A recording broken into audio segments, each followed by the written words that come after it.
Hi and welcome to Play It Loud.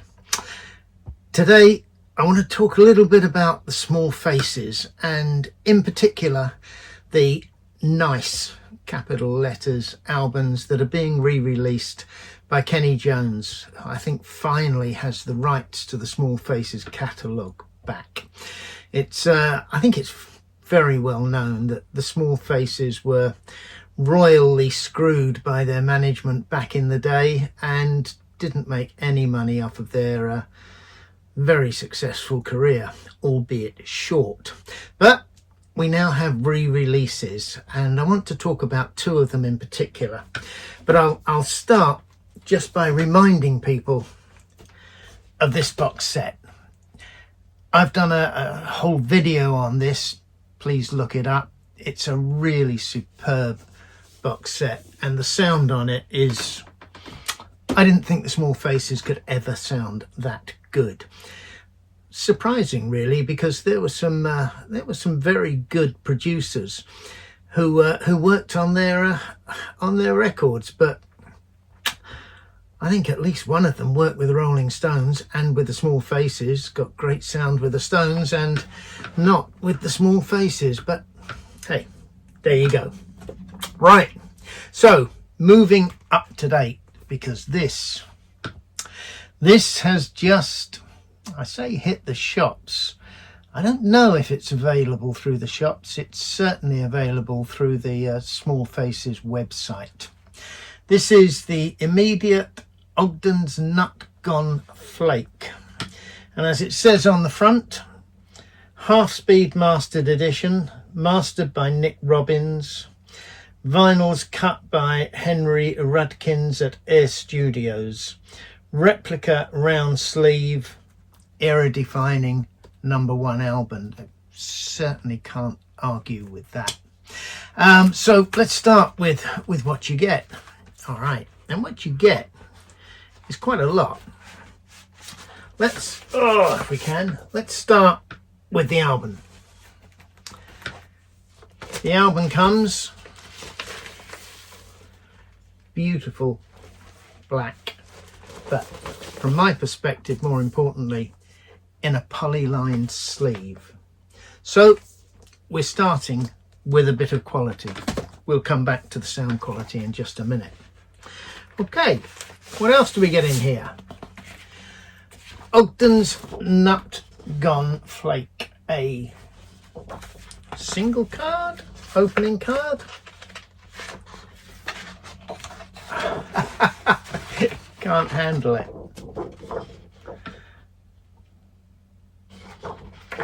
This is nice. It's a very usual picture of a tape box, proof that the tapes were the ones that were originally used, I suppose.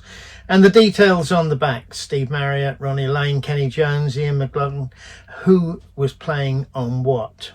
There's a couple of extra people on here, and the producer I was referring to, Glyn Johns, he produced Lazy Sunday and sound effects on it. To be fair, that is one of the better sounding Small Faces tracks. But there's Billy Nichols on backing vocals. There's trombone, trumpet, saxophone, tenor saxophone, trumpet, more trumpet, orchestra leader, arrangers, produced. There's a fair number of people mentioned. And it goes on to the half-speed mastered edition, who designed it, who put it together.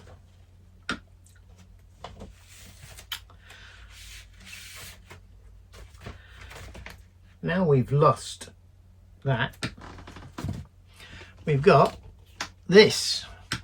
I don't know how many of you remember buying this album in this format, and those of you who don't, this is how it originally came out. This is what you would have found in your local record shop, not a square normal sleeve. You would have found this. I'm going to do my best, but it's big, and I haven't even got it all there. There's more. Okay, the record was in a sleeve inside this, and this is what you would have purchased. Okay, so you've got quite a lot in the packaging. And how does it sound? It sounds very, very good. This is a mono album. This is, as it says, cut from the original tapes. And it's an odd Small Faces album. The preceding albums, Steve Marriott's famous for saying that he didn't like their pop music. And yeah, what you're going to do about it is a pop song. And there were a couple of others. But they were largely an R&B band. That's where their background was. That's what they liked playing. And we'll come to that again in a minute as well.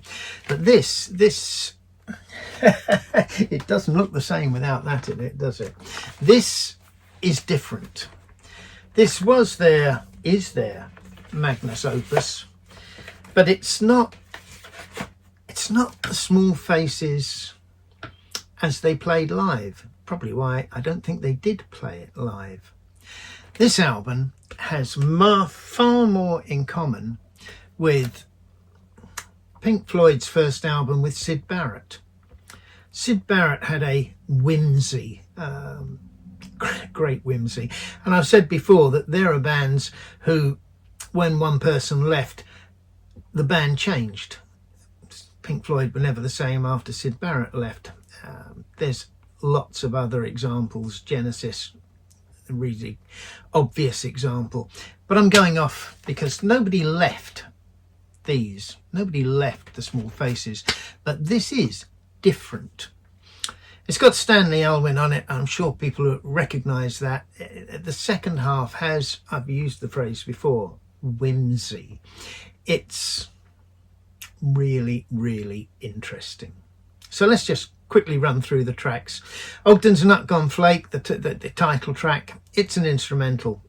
They were good at instrumentals. They did a lot of live extended mixes. Afterglow was a single, I think, and pretty well known. Turns up on all of their hits albums.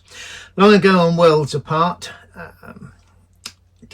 It's not a filler because the album doesn't have fillers, but it moves from Afterglow to Reenie. And I wonder if anyone would get away with the lyrics to Reenie today. The chorus, Reenie, a docker's delight. I don't think so.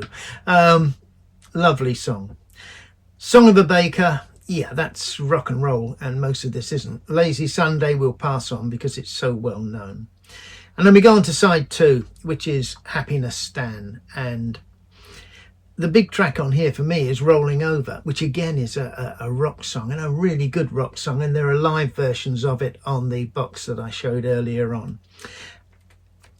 Side 2 of this is psychedelic.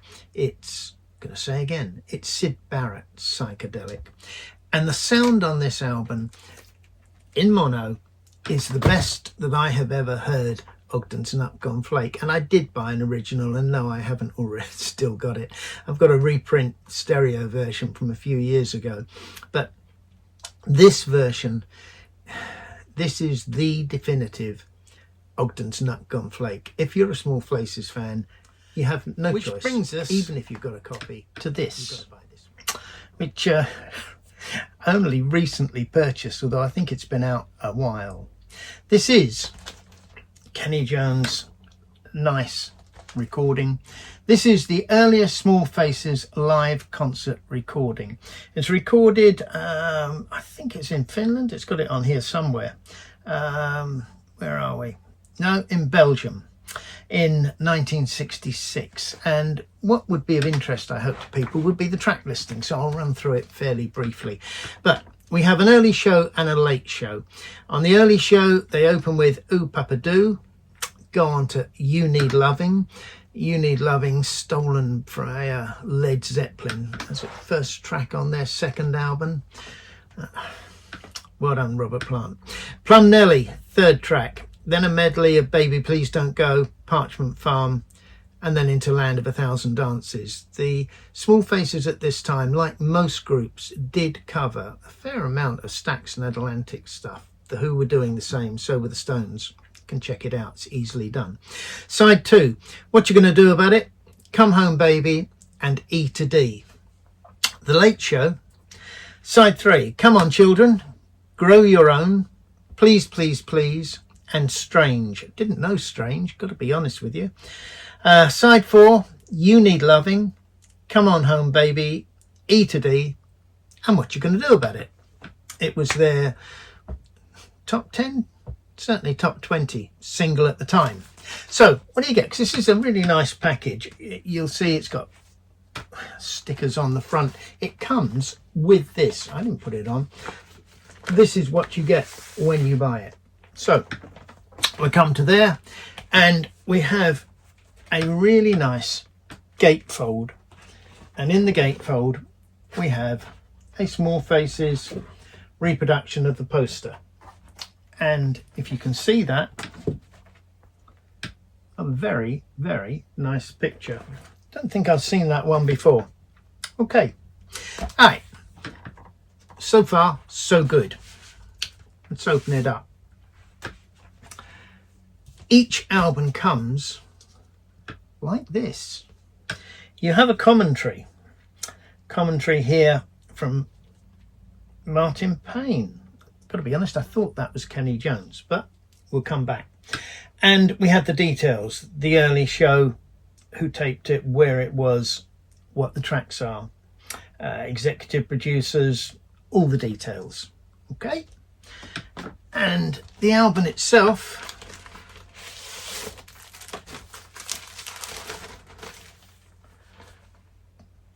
Come on, don't tell me that's not attractive. That is a really, really nice pressing. So a lot of trouble's been put into this. They've gone to extremes to produce a really nice package. And without doing the same thing all over again, the second album, just like the one I've showed you, another different commentary and different details on the back. The album,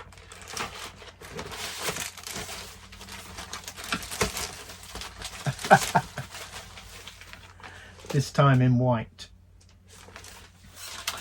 Okay, so what we have is a really, really nice package on a really, really nice double album. But there is some bad news, because the sound is not good. This was recorded in 1966, and it sounds like it. I would compare this to the Rolling Stones' Got Live If You Want It album. It hasn't got the amount of screaming on it. You can clearly hear what's going on, and I have no doubt they've done everything they can to enhance the sound to make it as best as it possibly could be. And there's not a lot of live Small Faces, so you're kind of limited to, I think, one side of the box set, which I think was recorded in Newcastle, and this double album. That's it. There were no other, or none that I know of, Small Faces live albums. And that's a pity, because they were a great live band, and you can hear that it was a great live band. But the sound is disappointing. Frankly, I have bootlegs that sound better than this, and that's a pity. I really want to encourage Kenny Jones and Nice to continue to look at everything they can from the Small Faces and see what they can do to make the best of it, because with the box set and with Ogden's Nut Gone Flake, they made a really fabulous job. They probably made a fabulous job with the live stuff, because we don't know what the tapes were like before they got hold of them, but unfortunately the sound isn't that good. A lovely package though, really nice. So that brings you up to date with Nice and the Small Faces. Great band, great music. When you get them, play it loud. Until next time. Oh, and please subscribe if you can, it makes a difference, and drop some comments. It's nice to hear from you. Cheers.